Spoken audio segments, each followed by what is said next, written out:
अस्सलाम वालेकुम बच्चों। तो आज हम सीखेंगे उर्दू हरूफ तहज्जी। अलिफ से अंडा,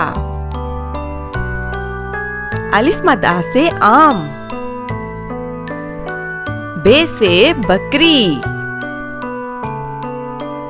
पे से पकोड़े,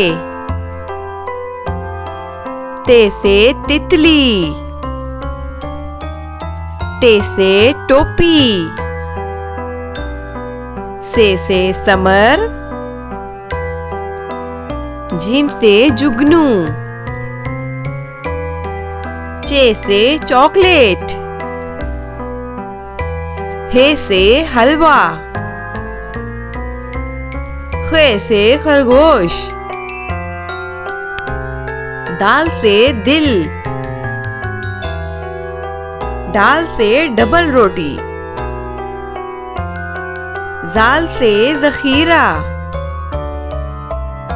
रे से रेलगाड़ी, रे से पहाड़, जे से ज़ीब्रा,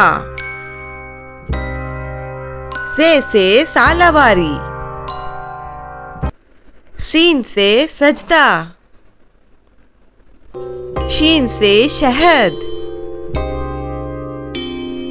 स्वाद से संदूक, ज़्वाद से ज़ईफ, तोए से त्यारा, ज़ोए से ज़रूफ,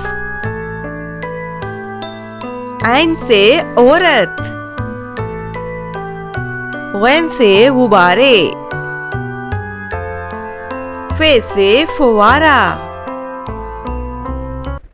काफ से कुरान पाक, काफ से केक, गाफ से गाय, लाम से लीमू, मीम से मोमबत्ती, नून से नाशपाती, वाव से वकील, हे से हाथी, हमजा से चाय, छोटी ये से योयो, बड़ी ये से या रसूल अल्लाह सल्लल्लाहु अलैहि वसल्लम। वीडियो अच्छी लगी हो तो सब्सक्राइब करें।